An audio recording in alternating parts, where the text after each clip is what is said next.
What is going on, beautiful people? Welcome to another video. As you can see, I am trying something a little bit different today, and I am going to be doing a Farming the Ancient Dragons video, and I'm going to be using many different setups. I'm going to be using many different sniper rifles, many different shields. I use the Fabled Tortoise, non-unique snipers, the Rough Rider, Legions builds, all kinds of different stuff. I am going to start out with the conventional setup here. I'm also going to be doing a mix of live commentary and voiceover, so do let me know which you prefer. And if you guys like this style of video, I can try to do it for some other raid bosses. So usually I don't do live commentary on content that's difficult because I do not play as well when I'm doing live commentary, but we're going to try to make it work. I'll also do a run with the worst possible rolls on all my gear, so you know, if you feel like you have to have perfect gear to do this fight, well, let's see if that is the case. Oh, that was a really good run on him. Where's Brood?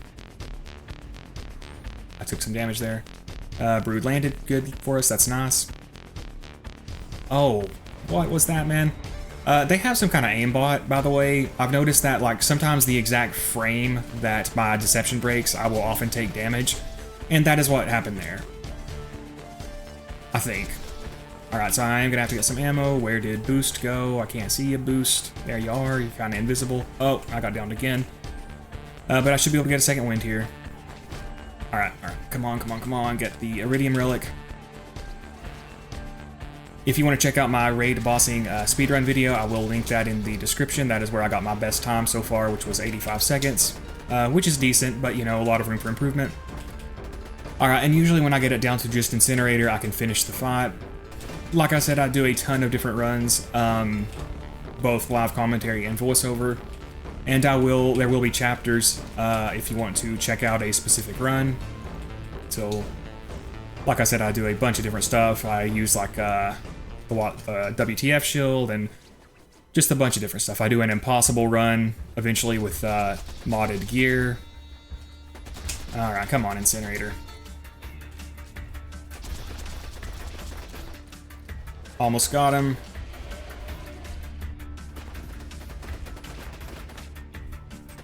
There we go. This is a very tough fight. I have done it a lot, so I'm making it look like it's not that bad, but it is a very difficult fight. I do have a mod that lets me summon gear in front of me. I will link that in the description. It is from the Python SDK mods, I believe.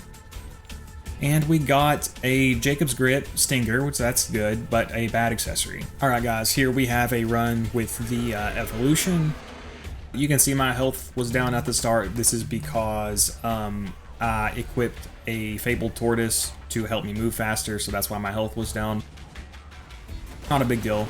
Now you can see on Helianther out there, I either didn't have him slagged or I didn't get the distance right with the Lyuda. When you do both of those things, you can kill him pretty quickly. It may be because my I didn't have a B-Shield equipped, but I think I just had the distance wrong there.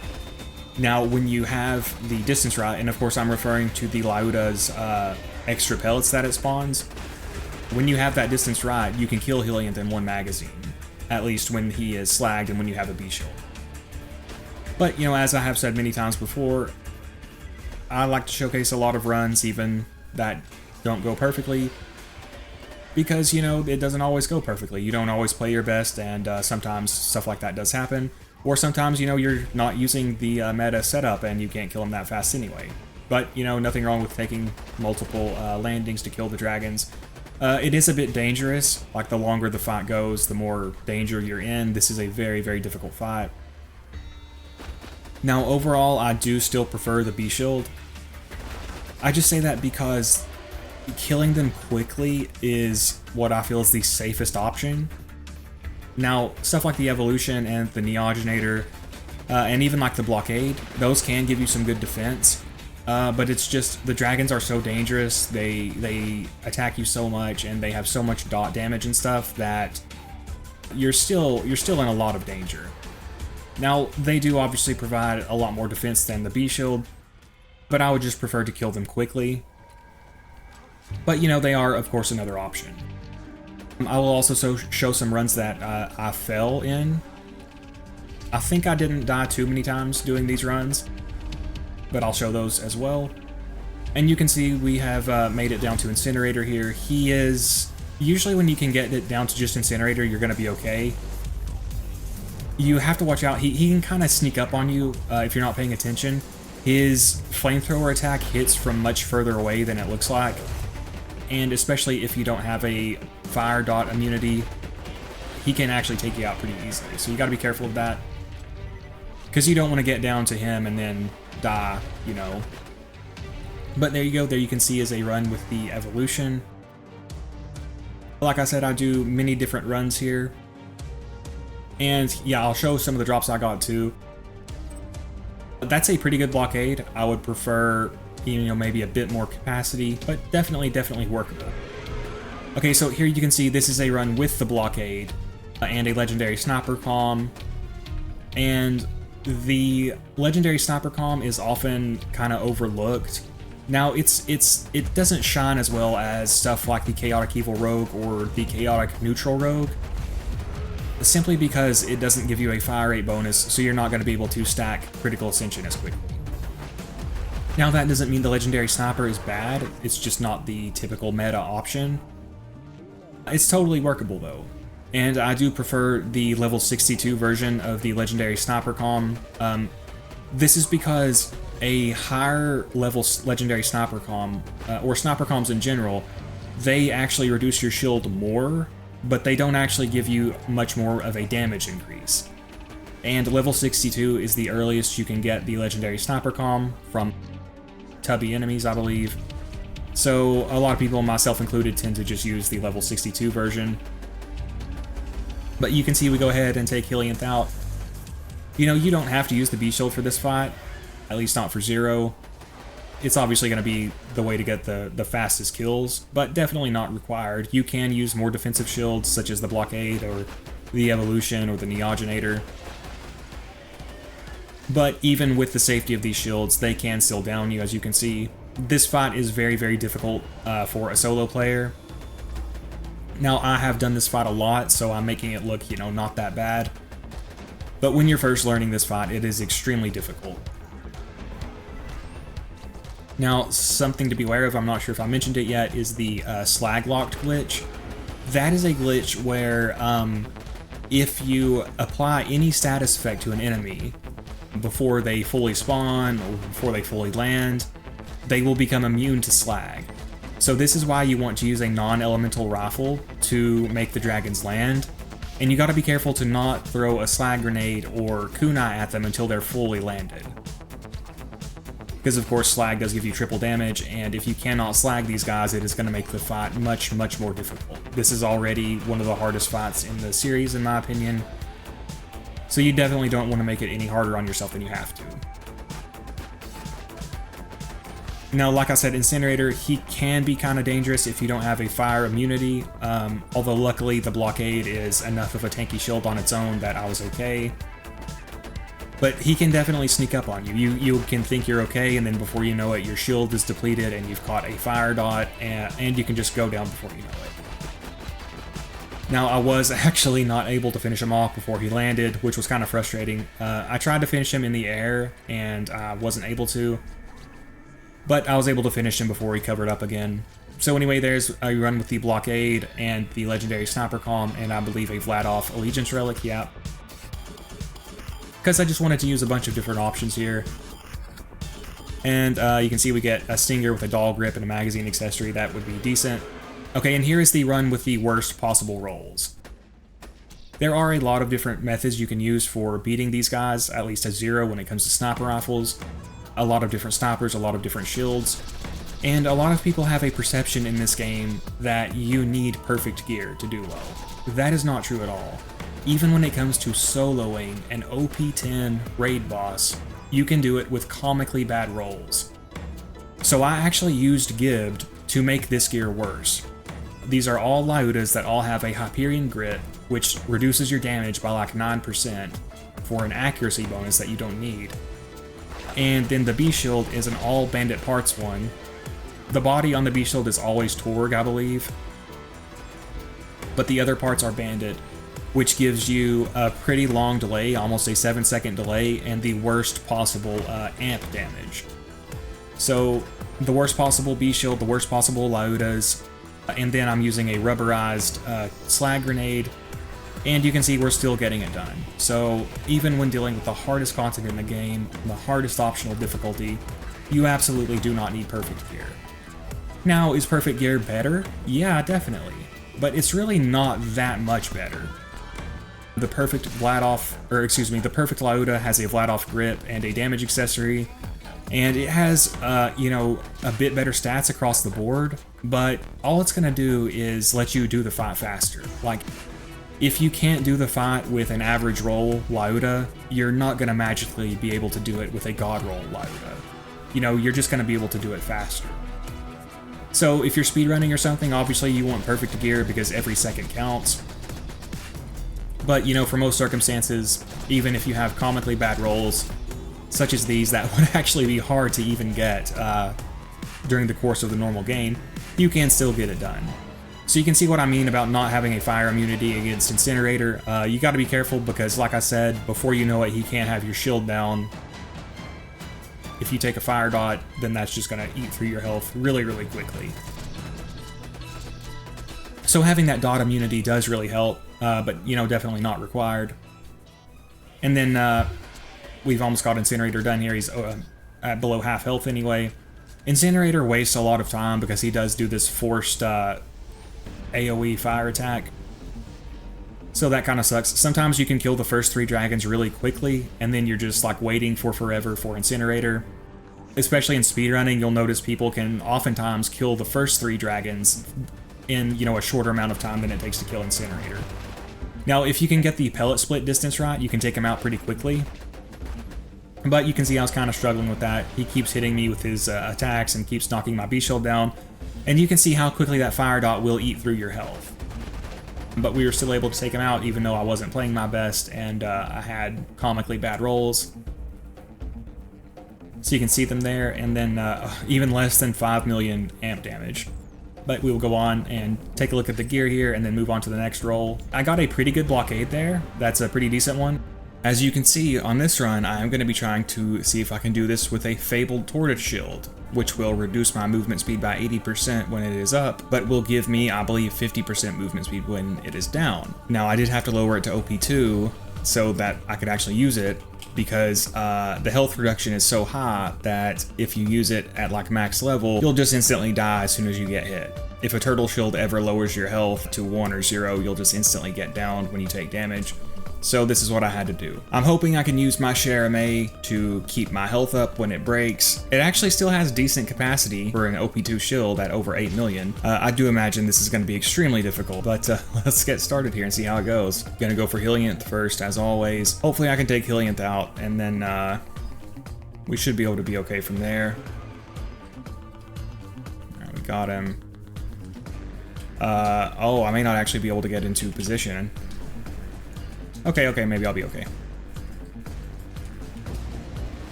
Alright, I think I got the pellet split right. Okay, did a lot of damage, and he's gonna wipe through my shield.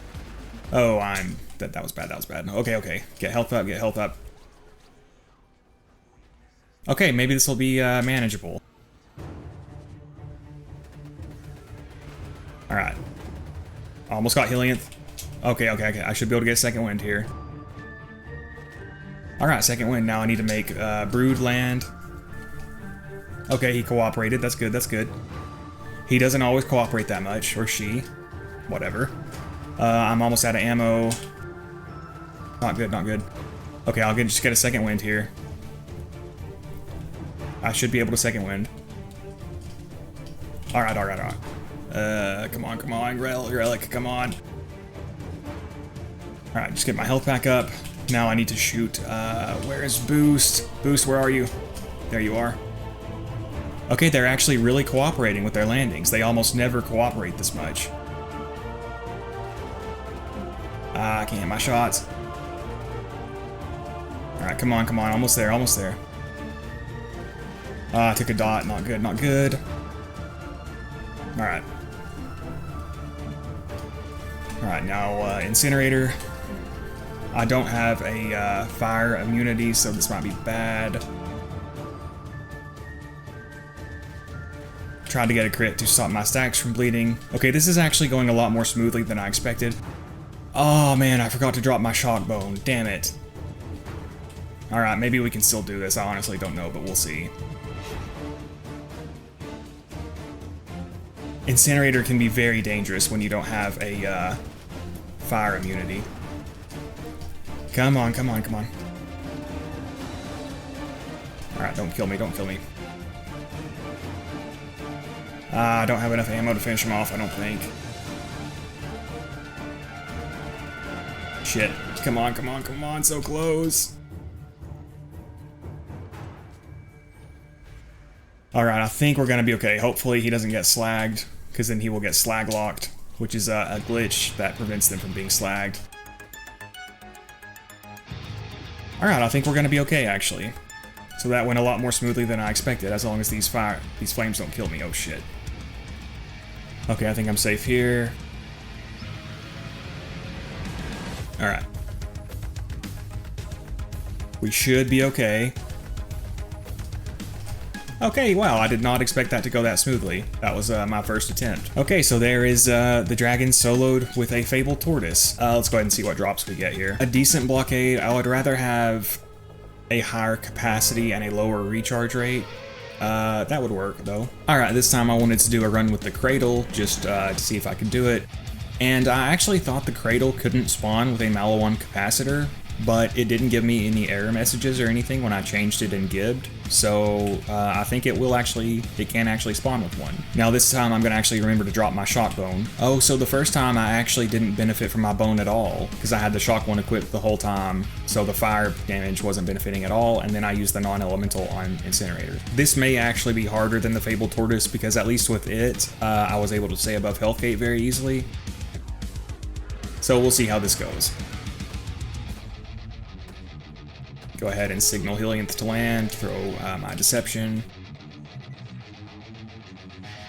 Make sure not to throw my Slag Grenade or my Kunai too early. I don't know if I got the proper distance right for the split. I think I did, I must have, yeah.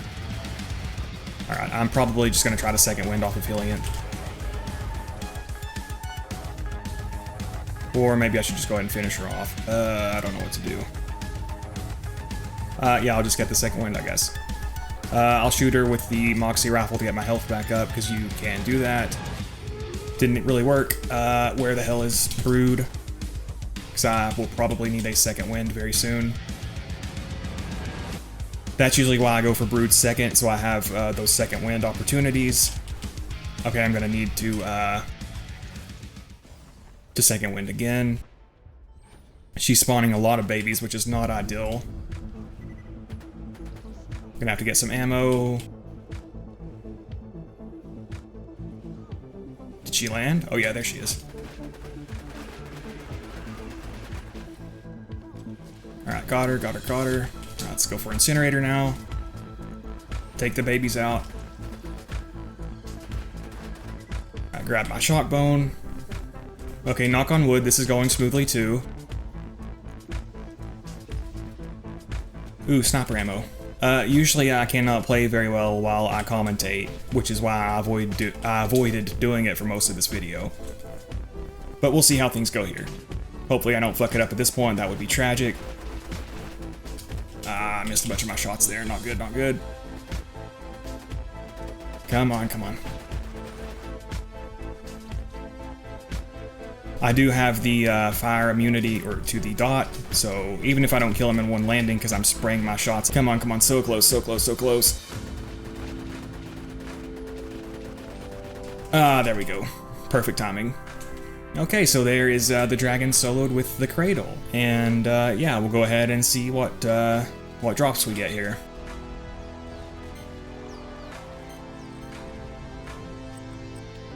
Oh my god, that's a perfect fucking stinger, holy shit. Oh, and it's a good sight too. Wow, matching grip, fire rate stinger. I think that is what Loot Lemon considers the max DPS version. I mentioned the sight too because certain sights I can't see very well in. Like I've got one of these before, but with like a dull sight and I can't see shit out of it. That's the Bandit sight, I believe. So it is very effective, although it is kind of ugly. But hell yeah, that's awesome. Perfect stinger, baby. Oh, this thing will just destroy loaders. I may have to do a it's better than you think on the stinger, because this thing is awesome.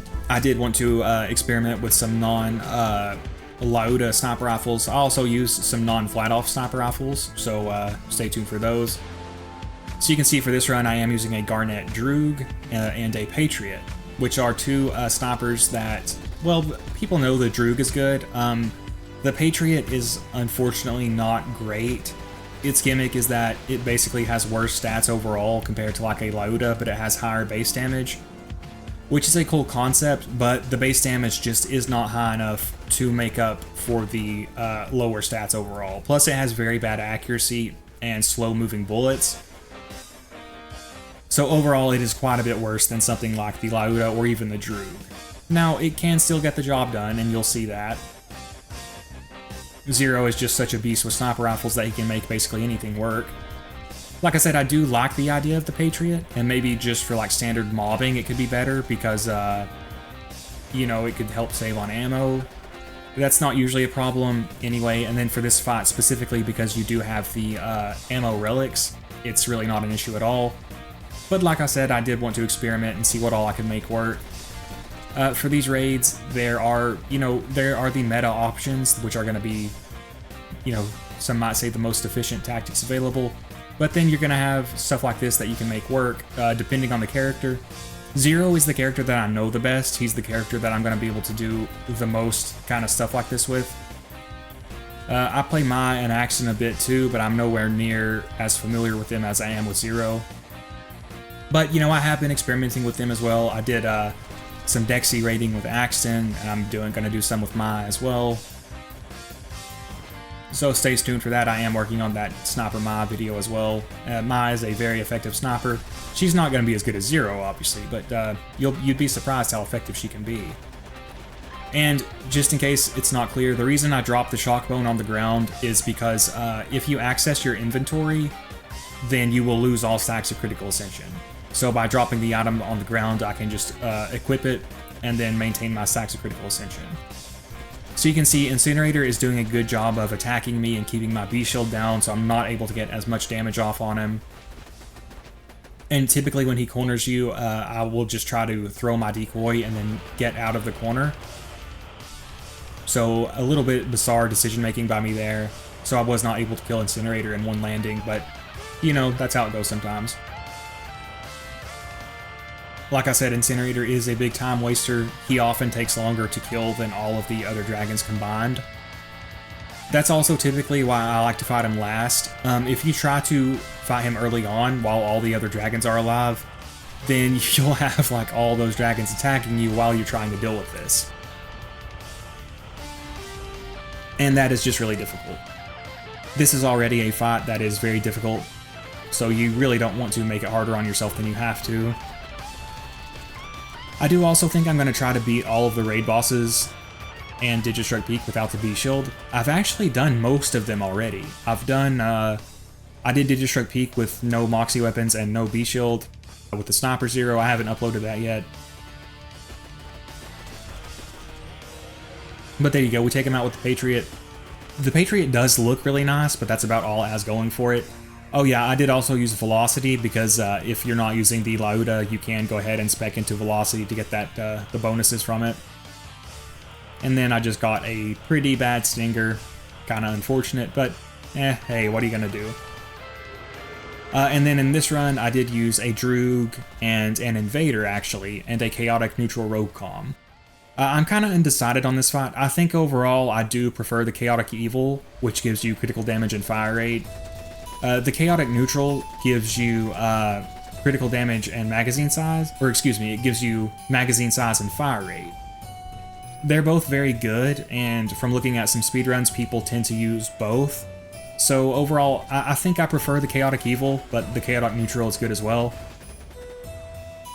But like I was saying, I do think I have beat most of the raid bosses without the B-Shield already. I've done Veracitus, Hyperius, and Digistruck Peak with melee without using the B-Shield.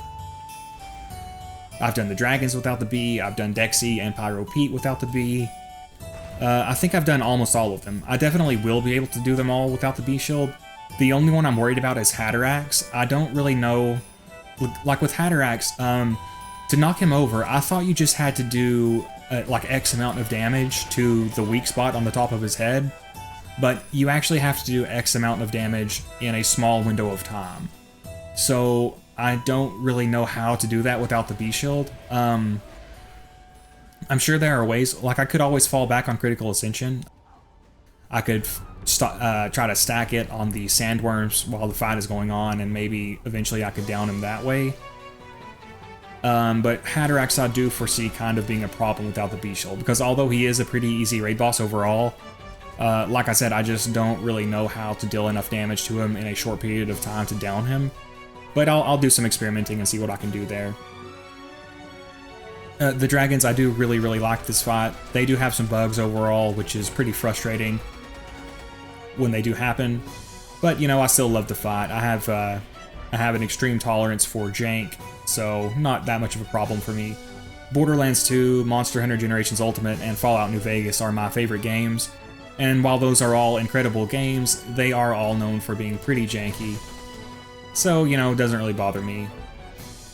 It's mainly just an issue if you are trying to do like a challenge run or like a speed run and they start fucking around. It can be really annoying. But you can see I finally take boost out, and then we'll go ahead and land Incinerator. Ideally, you want to take boost out in a single landing, because every time he lands, he's going to increase the level of the other dragons. And that means they're going to have, you know, more health, more damage, and more damage reduction, which is unfortunate. Because Gearbox did decide to increase the level cap with the Commander Lilith DLC, which, you know, nobody was asking for, raiding was already made a lot harder, and a lot of people think the game was quite a bit better at 72 OP8, and I'm definitely one of those people.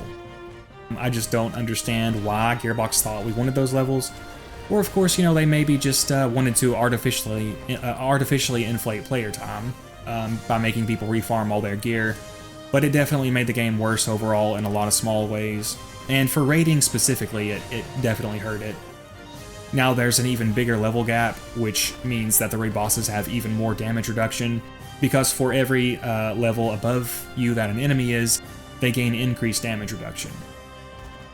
So really unfortunate decision there. It is still my favorite game, but it was better overall at 72 OP8, particularly for raiding. Now again, every character can solo every raid boss, but there was just no need for those additional levels. So go ahead and grab some more Iridium here, or some more ammo with the Iridium relic, so we can finish taking him out with the Invader. The Invader is kind of a slept-on weapon overall. The main issue is the ammo consumption. It is not a very ammo-efficient weapon. But DPS-wise, it is pretty good. And you can see we take out Incinerator with a Droog, a Chaotic Neutral Rogue, and the Invader. And again, I was spec'd into Velocity since I wasn't using a Lyuda, which I will pretty much always do. And then we got a Matching Grip Omen with a Bayonet. So, decent. And then here's a run with the Rough Rider. This kill was pretty difficult. Obviously, I would not recommend using the Rough Rider, but with these raids, I do like to show that, you know, even a really difficult raid like this, you can make a lot of silly stuff like that work. I don't recommend it, and obviously, you know, a character like Gage, I doubt she could do it. But, you know, overall, I don't really know. Like I said, Zero is the only character that I have enough expertise in to do a lot of this kind of stuff. And the dragons in particular, I think are a fight that he is better at compared to other players, other Vault Hunters. Like I said, not super sure about that, because like I said, I'm not well versed in the other characters. I play Axe and Enma, and I can do some raiding with them, but nowhere near to the extent that I play Zero or that I know about Zero. I have a lot of clutch saves during this fight. Incinerator ends up glitching out a bit in my favor at the end, but I decided to go ahead and keep it because there are a lot of clutch saves. And, you know, the dragons will fairly frequently glitch against your favor, so if they're gonna glitch in my favor for once, you know, I'm not going to make a fuss about it. These raids overall are pretty difficult to solo on OP10, which, I mean, obviously they should be, but it's kind of unfortunate that they're so punishing for solo players. Like, in my opinion, Monster Hunter does that the best. Like, at least in the newer Monster Hunter games, the monsters are designed in such a way that they are, you know, fun and difficult and engaging for a full 4-player team, but they're not super punishing for solo players. Their health does scale based on number of players, and they attack in ways that, like, they have wide sweeping attacks that move quickly and cover a wide area, so they're good at dealing with multiple players, and they have a lot of health. So, like, if you get, you know, some uninterrupted attacks in, it's not that big of a deal. Versus if you look at something like Elden Ring, some people will argue that the boss fights in it were designed with, you know, multiplayer in mind, but I don't really think that's the case for most of them anyway, if you compare them to something like Monster Hunter. The boss fights in Dark Souls, obviously, they are much shorter. They have way less health, so if you're playing in multiplayer and, you know, your teammate gets just a few seconds of uninterrupted damage in, that's a pretty big deal. You know, you're going to be able to deal way more damage to them than you are to, you know, monsters in Monster Hunter. Now, multiplayer, I think, is kind of designed to be easier in Dark Souls because, you know, they want the lower skill players to be able to, you know, play with their friends and do well. And that's not a bad thing. But I'm just saying, I think Monster Hunter hits a really good sweet spot of the monsters are designed in such a way that, again, they're fun and challenging and engaging, whether you got 4 players or 1 player. Now, in old school Monster Hunter, before 5th gen, before World, they did not scale their health. So, like Generations Ultimate, which is my second favorite game, the Master Rank portion, the G Rank portion, is extremely punishing for solo players. It can be done, and I've done most of those fights solo, because again, it is my second favorite game. I came very close to dying there, that was very, very close. There's also a time limit in Monster Hunter, so you kind of have to run meta skills if you want to beat the harder fights within the allotted amount of time, some of them. So that's kind of unfortunate.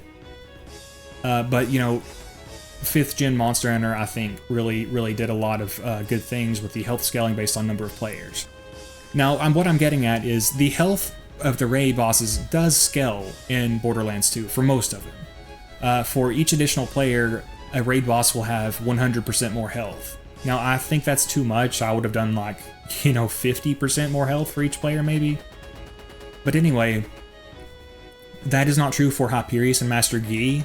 They are glitched, or perhaps Gearbox made an intentional decision to make them be forced into 4-player health, which is really frustrating. That's why Hyperius is so hard to take out, on top of the double health glitch that Gearbox introduced with the Commander Lilith DLC. But anyway, there's the Ancient Dragon soloed with the Rough Rider. And let's see what gear we get here. Oh, that is a really good Blockade, actually. I would maybe take a bit out of the recharge rate to increase the capacity, but that is really good. Now, here's a run with Gemstone Snipers, a Purple Turtle Shield, and a Sniper Heart of the Ancients. I am using a Garnet Droog, a Citrine Muckamuck, and an Aquamarine Rakehell. A Rakehell is a Malawan sniper with a Vladof barrel, and it's very good. You know, it's kind of looked over because of the Snider, which is the Malawan sniper with a Malawan barrel, but the Rakehell is very good too. I believe it actually has a higher fire rate and maybe magazine size, but lower damage. Yeah, a very, very good weapon. The Gemstone weapons can only be obtained by feeding Butt Stallion Iridium after beating this DLC, and they do have plus 7.5% crit damage and a small chance to reflect bullets, plus cool skins. So they kind of fit in the perfect area where they're worth getting, but the bonuses aren't, you know, so much better that, you know, they make a huge impact, right? But anyway, I really like Purple Turtle Shields on OP10 because of the way health gating works. So, you know, most people probably know by now, if you're above 50% health, you can basically never die in this game, to most damage sources anyway. And that even means if you're using like a Turtle Shield to massively reduce your health, it's still just based off the percentage. So you can do something like this and then use the Cher-Amie, which will allow you to heal, slag, and maintain stacks of critical ascension. Now, because our health is so low, it'll be really easy to keep above health gate with the Cher-Amie. So then you can even beat the, OP10 Ancient Dragons, one of the hardest bosses in the series, with, a non-unique shield and non-unique snipers. As damage dealers, I am using the Moxie Rifle for the healing. So this run was a lot of fun. Obviously, it's not going to be the fastest thing in the world, but it is doable. I'm kind of being surprised at how much stuff like this I can make work in these raids. I didn't think I'd be able to, but I'm going to keep experimenting. Well, let's just say I've got a lot of content to potentially make. Again, it's going to be mostly with Zero, because I'm not the best with Mai or Axton, but I have been experimenting with them a little bit. Which, not to say, what I was saying before, I do feel Gearbox made the raids too punishing for solo players. Like I said, Hyperius basically has 8 times the health he's supposed to have. For Master Yi, it's not that noticeable because of the mechanics of the fight. The dragons in particular are especially punishing for solo players. This is because they only gain 30% extra health for each player. Plus, whenever you have multiple players, you just have so many advantages. For one, you have massive aggro relief. You've got a bunch of other targets that the bosses can deal with. Because the dragons can clap you instantly if you're a solo player. Like, sometimes you just get unlucky and they just disintegrate you instantly. If you've got 4 players, you have way more targets, right? So you've got massive aggro relief, so it's easier to deal damage and keep your B shield up. You can revive each other. That's another huge benefit to fighting these bosses in multiplayer. And then you can help each other slag. So, if you're fighting these bosses as intended, they're not as punishing. But I just prefer the way that Monster Hunter does it, where, like I said, Monster Hunter hits the perfect sweet spot where, you can still strategize as a team, but then it's not super punishing for solo players. The raids in Borderlands 2, yes, they are intended to be fought by, 4 players who are very skilled and who are using meta builds, and when you fight them as intended, they really aren't that bad. But I just don't see, what is the harm in helping solo players out a bit and making the fights less punishing for them? That, like I said, that is what Monster Hunter does, and I do overall, prefer that method. Now, Gearbox would argue that they wanted these fights to be, only doable by 4 skilled players using meta builds. And that is kind of fun, because you do have room to strategize and stuff. Which is why, like, some of the bosses can't be slagged as easily, because they wanted players to have to strategize around that and, pick who was going to help slag and deal damage. But anyway, there we go. We finish off Incinerator, so that was with no B shield, no Lyudas or anything, just non-unique gear, mostly, and the Cher-Amie. So let's see what gear we get here. A decent Stinger. Alright, yeah, these runs are going a little bit more smoothly than I expected. Usually I can't play very well while I'm doing commentary, so for like mobbing content it's okay, but for raiding I usually can't do it against really difficult content like this. But yeah, this is going kind of smoothly, so hopefully we can keep our luck up. And this run is going to take a little bit of explaining. I wanted to do a run with all impossible gear. So you can see I have used Gibbed to modify this gear in different ways. So here's a Lyuda. You can see it has the skin of the Patriot. This was originally a Patriot that I copy and pasted the Lyuda barrel onto, so it just seems to have changed it to a Lyuda that has the Patriot skin. So that is kind of interesting. Here is a non-elemental Pimpernel that I'm going to use to make them land. Here is a non-elemental Cher-Amie. Usually Moxie weapons cannot be non-elemental. And then here was a Garnet Droog that I pasted the Lyuda barrel onto, and it seems to just be a Lyuda that has the Garnet skin. Kind of interesting. And then here's a B-Shield. I actually copied this from the Sparfire Gibbed Codes pages, which I will link in the description if you want to check that out. You can see it has a very, very short recharge delay at 2 seconds. Here's a O negative. Now normally the O negative cannot spawn with a 0 fuse time. It always has a 0.1 second fuse time, which makes it a little bit worse than the longbow slag transfusion grenade, which it's still workable, but whenever you have a 0 fuse time, it seems to slag a lot more reliably. So this one, I did use Gibbs to give it a 0 fuse time. Now you might be thinking, but it says 1 right there. I guess this is a bug with Seraph rarity grenades. The Crossfire also has this bug where it says the fuse time is 1, but it's actually 0. So you'll see it does explode on contact. And then here's another one that I downloaded from the Sparfire pages. You can see it does give us +7 to headshot and +6 to precision. And then it's also level 50. Normally you can't get a legendary sniper until at the earliest level 62.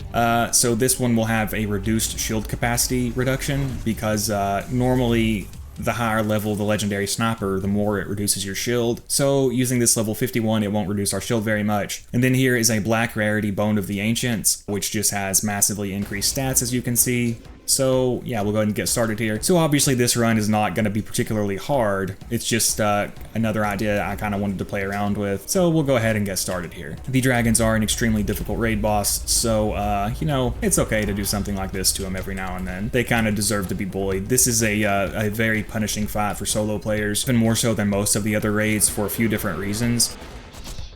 They actually gain reduced health, like most raid bosses gain 100% health for each player. This raid boss, they only gain 30% for each extra player. On top of that, the aggro relief from being in multiplayer is really, really good for this fight. Oh shit, I might die here. This is why, I should be okay. Let's just see, I might have to get a second wind off of Helianth here. Yeah, probably gonna have to. Well, we'll see. We'll see if that can heal me. Oh, that was not... Jesus Christ, I'm being really sloppy here. Alright, Helianth, just go ahead and kill me. I should be able to get a second wind even if he takes off. Alright, now where is Brood? Now hopefully he lands. This fight can be very buggy, and they do not always cooperate. So she's going to be a prick about it. Come on. And I am probably going to die here because Gearbox could not polish a mirror if their lives depended on it. Yeah, I'm gonna die. Come on, come on, come on. Damn it, Gearbox. Yeah, so that is unfortunate. This is a very buggy fight. I do really enjoy this fight. It is probably my favorite fight in the series. But Gearbox, they are not the best at polishing their content. And, you know, for most of the game, it's not a big deal, but when you're dealing with really difficult content like this, you really need to put the effort in and fix it. Clearly, they either felt they didn't need to, or they simply didn't have the time or the resources, and hopefully we'll have a bit better luck this time. That does happen fairly frequently with the dragons refusing to land. That's why I shoot them so many times sometimes. Like, you might think I'm wasting ammo by shooting them multiple times, but you just never know if they're actually going to land or if they're just going to circle. But yeah, here we go. We'll try to take Helianth out. Okay, that went a lot smoother. I probably wasn't hitting the pellet split right last time. Alright, come on. Okay, that was close. He almost missed again. Alright, alright. So I should be able to easily get a second wind here, even though I can't see. Gearbox also loves their visual pollution. Come on, Helianth, or boost, I mean. Probably try to leave these guys alive for second wind opportunities. So see, you just never know if they're actually gonna land. Which is quite frustrating. So Boost did finally decide to land, so let's go ahead and take him out.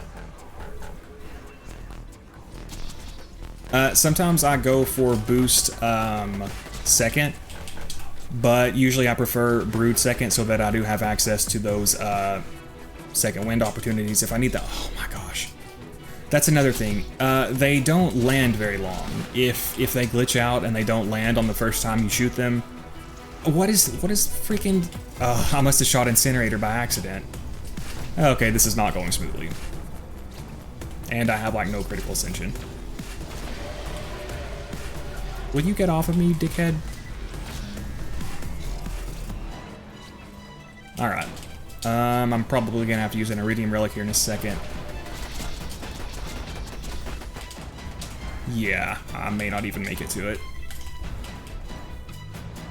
Alright, we're good, we're good.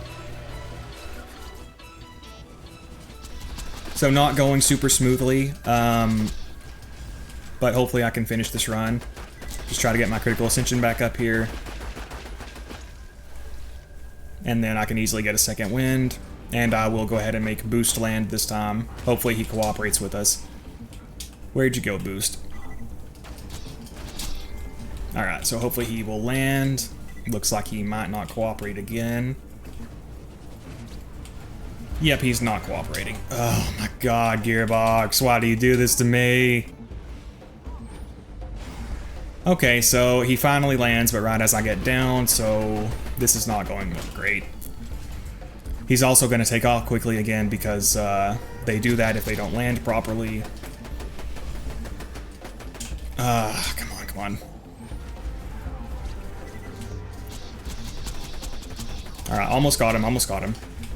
Oh, I thought I got him. I'll get a second wind off of him. Or actually, I'll probably just try to do this.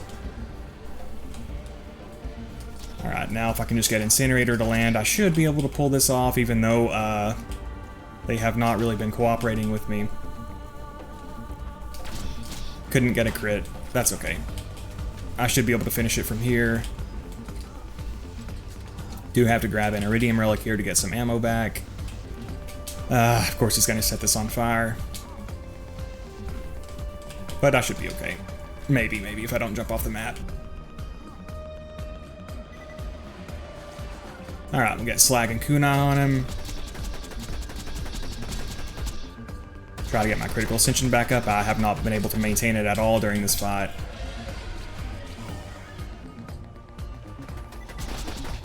Almost got him. Come on, come on, come on. Kunai on him. Missed most of them, but we got him. Okay, we should be able to finish it from here for sure. There we go. Okay, so you can see this fight, while I do overall really enjoy it, it can be very buggy. But thanks to our impossible gear here, we were able to finish the fight. And yeah, like I said, this is basically a Lyuda that has the Patriot skin, which the Patriot does have a really nice skin, so that's cool. Non-elemental Pimpernel, non-elemental Cher-Amie, Garnet Lyuda, basically. Modded turtle or modded B Shield, modded Sniper class mod, O negative with 0 fuse time. You can also get that on the community patch if you play on the patch, and then a modded Bone of the Ancients with increased stats. So let's go ahead and see what gear we get here. And that would be a decent Stinger, Tor grip and magazine accessory. Oh, by the way, here's some other impossible gear. Here is a Hot Mama with a shock element. Here is a Patriot with the Lyuda skin. And finally, here is an antagonist with all Maliwan parts. Normally, it cannot have Maliwan parts, so this one you can see it has 1,180% deflected bullet damage and 64% damage reduction. Versus the all Hyperion parts antagonist, I believe it has 880% bullet damage reduction and 48% damage reduction. Like I said, normally not obtainable because some shields are balanced so that they can't have Maliwan parts to kind of give other shields a chance. Alright, I am going to show you guys how to do the Morningstar Glitch here. This is a really powerful glitch that can basically be used by any character to beat any difficult content in the game. So I'm using the community patch, but I've disabled everything except for the part which will show the weapon skill icon. So let me finish this magazine and you'll see what I'm talking about.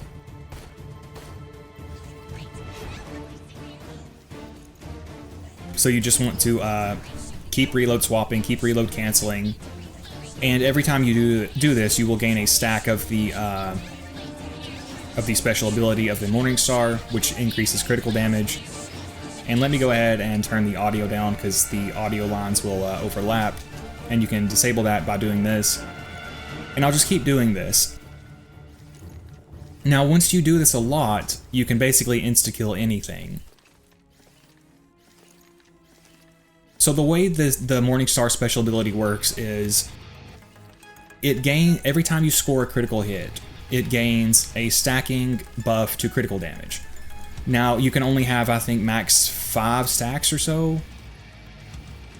And I think each stack only lasts like 24 seconds. But anyway, you'll see whenever we go shoot them, it will pop up. And I'm just going to keep reload canceling for now. But anyway, by doing this, this bug will apply to all weapons. The way it works is you have to keep shooting to make the buff keep applying, but any sniper rifle can apply the bug again, and non-sniper rifle weapon types can benefit from the bug, but they cannot initiate the effect. Meaning if you want to use like a Herald, you will have to first shoot with a sniper rifle to get the stacks, and then you'll have to switch over to the Herald. So you'll see whenever we go down here and actually shoot the dragons, you'll see the skill icon pop up down here. And you'll see the skill should pop up again when I shoot, when I get a crit. So you can see 112 stacks there. All right, throw decoy, let Helianth land here. And so if I were to switch to like a Herald right now,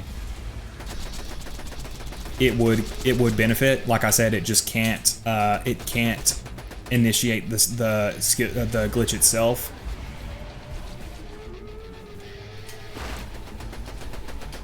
Oh, he died really quickly. Okay, but yeah, you can see this is an extremely powerful glitch, and you can do this with all characters, and you can keep stacking it higher than this. You know, this was just enough for what I was needing it to do, but it can go much higher. So you can use this. You can very easily set this up because each time you reload cancel, you will get to stack the effect. And hopefully by showing the where it says 672 there, hopefully that will help you guys understand how this glitch works. And there we go. We finished him off with the Morningstar glitch. Unfortunately, the Hot Mama does have the Morningstar special ability. The numbers are a bit different, but it's basically the same effect. But as far as I know, the Morningstar, or excuse me, the Hot Mama cannot actually do the glitch. I might be wrong about that, but from my testing, it didn't seem like it could. And you know, you can use the Morningstar glitch in combination with the Critical Ascension glitch or the Rising Shot glitch. The Rising Shot glitch works just like the Critical Ascension glitch, except with Rising Shot, except it lasts forever. Critical Ascension stacks have a 5-minute lifetime timer, but if you do the Rising Shot glitch, which is just speccing back into Rising Shot to keep adding onto your stacks, they will last until you save quit. I like using the Hater's Folly respec station with the Chrysalisks there for that, and a low level Hive, which you can get if you start a new level 30 Gunzerker. You'll spawn with a low level Hive. I'm going to cover that glitch in more depth eventually. If you throw your kunai too early before the dragon fully lands, if it applies a status effect, then the dragon will become slag locked. So kind of frustrating. You can also try to gain stacks of Critical Ascension before Helianth lands.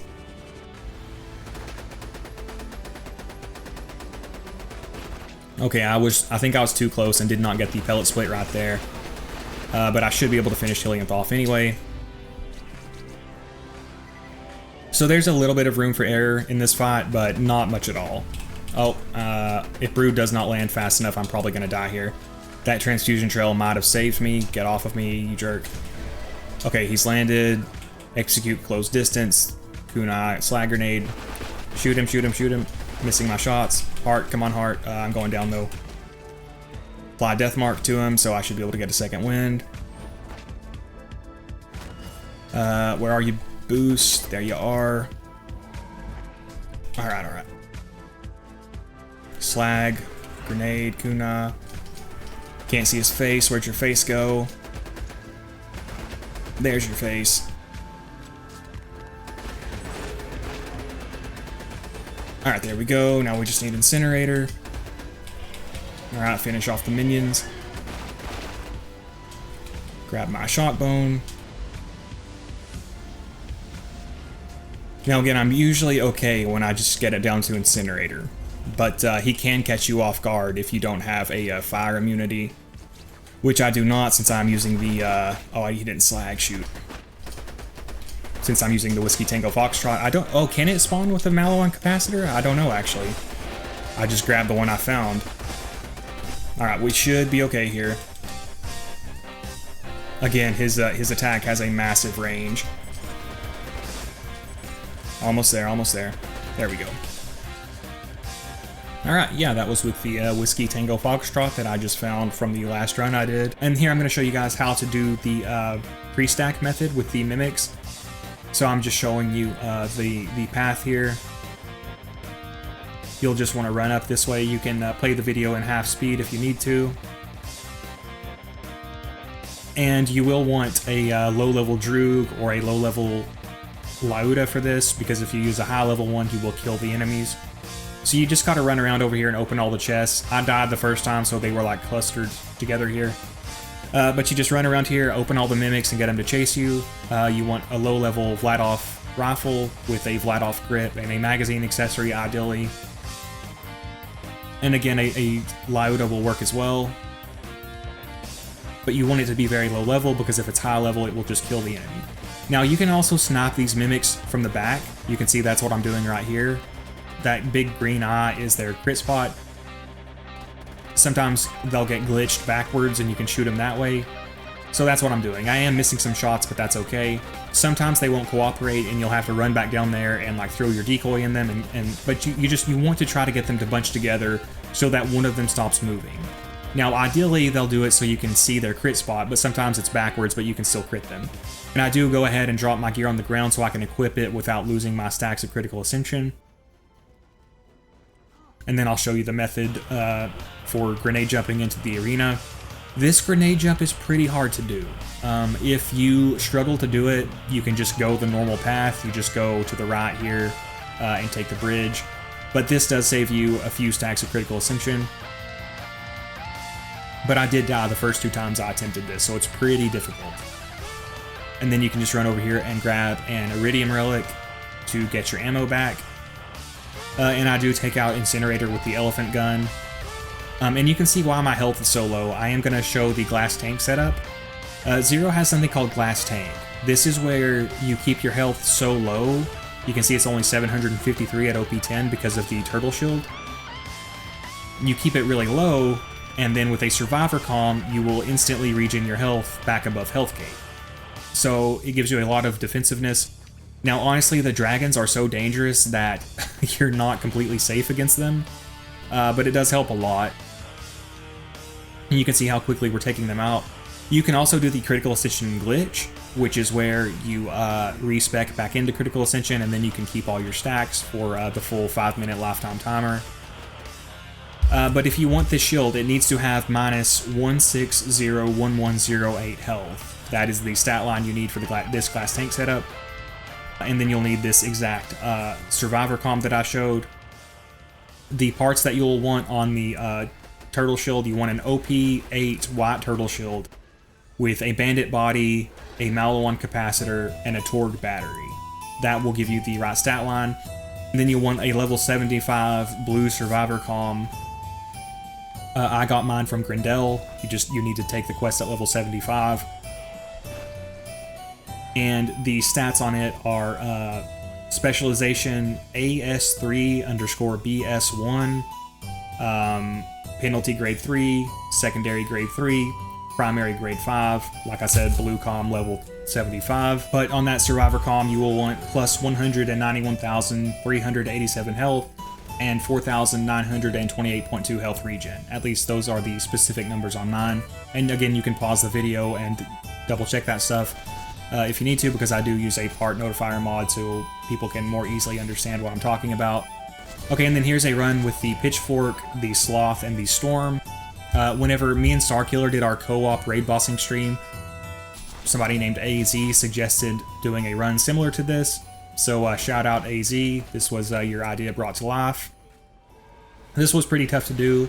It took a long time, so this is one of the only runs where you won't see the full fight. The Storm was just so slow, I ended up having to use the Sloth to get my critical ascension back up. And the fight went on so long, I saw something I've never seen before, which is Incinerator setting the entire arena on fire. I will show that moment. I've literally never seen that before, but it took so long that I saw it. And the Pitchfork is a pretty underrated sniper. It has good damage. It just chews through ammo, and it does have unlisted projectiles, which makes it really good with the B shield. It's also good for knocking Hatterax over. But me and Starkiller had a lot of fun. You guys can check out that stream where we did some co-op raid bossing. I'll link it in the description if you want to check it out. We were goofing around a lot, and you know, I had really bad off-host lag, and Starkiller was engaging with chat and stuff, and we still got it done. So again, I mean, when you do these raids with 4 players and stuff, they really aren't that bad. I mean, some of them are, like Veracitus is still brutal. But like I said, I just prefer the method that Monster Hunter does where, you know, it's not super punishing for solo players either. Because I know, like, I personally love these raids. They're a huge reason why Borderlands 2 is my favorite game. But that's also just because Zero is so awesome, he can solo them, you know, effectively. Not all characters can, or not all Vault Hunters can, as far as I'm aware. I mean, every Vault Hunter can solo every OP10 raid, but some of them, they just don't have as many options as Zero. So, like I said, I do understand where Gearbox is coming from, where they want that content that is, you know, designed around a 4-player team of highly skilled, highly geared out players. But I just don't see the harm in, you know, throwing solo players a bone and, you know, making it not super punishing for them either. Now, obviously, OP10 is balanced for, you know, the best players, so an average skill player shouldn't necessarily be able to solo an OP10 raid boss with an off-meta build, but I just don't see, you know, why not throw those solo players a bone and make it a little bit easier for them. So that was the entire arena set ablaze, as you can see, and then here is the Storm finishing off Incinerator. Like I said, I do personally really love this content, but that's because I have extreme tastes, and also just because Zero is really fucking awesome. Alright guys, this will probably be the final run. We'll see depending on how quickly it goes. I do hope you guys have enjoyed the video. If you did, please consider liking and subscribing. And like I said, do let me know if you prefer the live commentary or the voiceover. I suspect people will prefer the live commentary, but I can't always do it. I just don't always have enough uninterrupted time, so I often have to resort to just doing the voiceover when I can. Alright. Good action here. Finished him in 1 magazine, that's always good. Come on, Brood, land for us. Slag, get slag on him. Oh, he's gonna glitch. Well, I was set up to maybe have a really good run there, but that is not good. Oh, and I just shot boost, that is not what I wanted to do. And yeah, if you guys enjoyed this video, I can try to do this with some other raid bosses. Oh, I need to get ammo. Oh, not good, not good, not good, not good. Go, go, go, go, go, go, go. Okay, we death marked him, that's good. Can't really see his head. Oh, and I'm down. Alright, we'll get a second wind. It's so hard to see, man. Come on, Gearbox, come on. Visual pollution. Alright, alright. Really need to get him before he takes off, but I'm not going to be able to. Damn it. Alright, we should be able to finish it, though. I've got minions to second wind off of.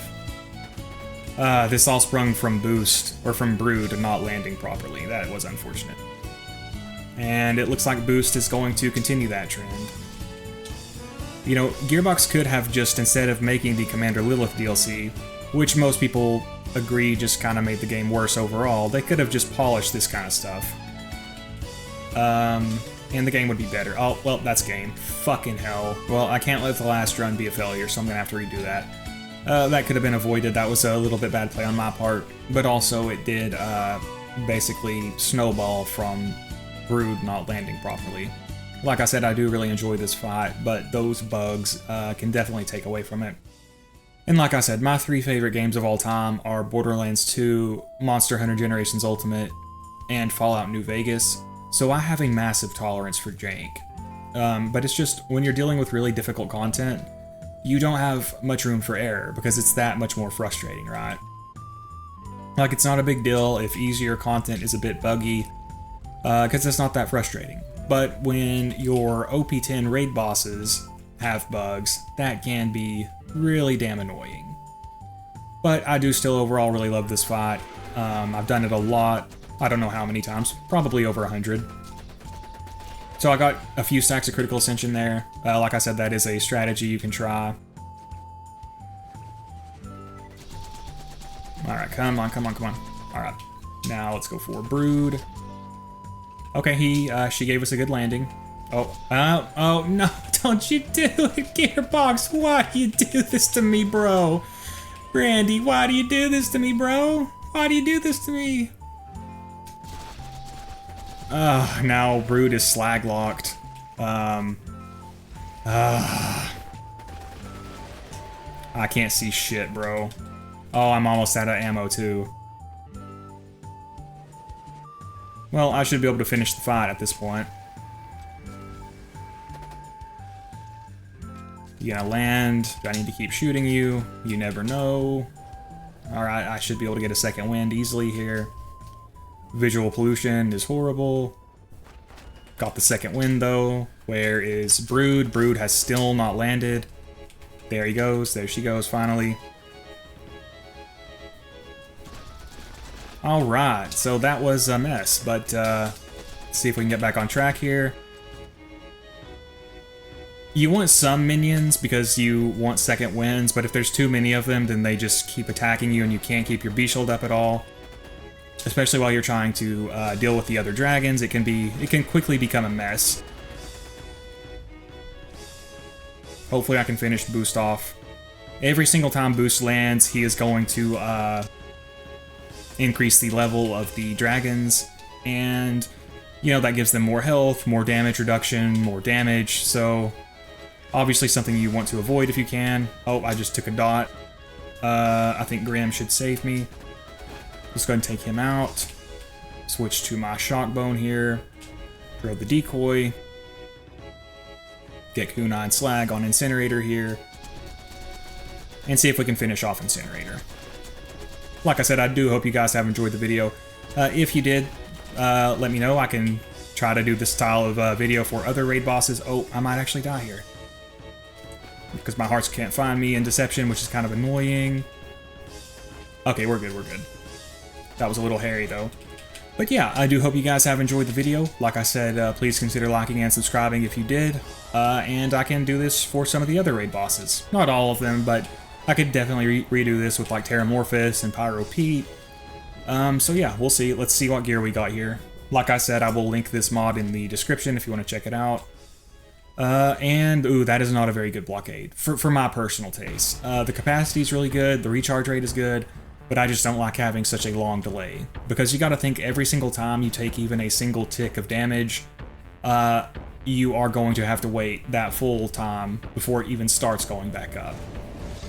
So yeah, that's why I'm not a huge fan of it. But yeah, thanks for watching, guys. I do hope to catch you next time, and have a good day.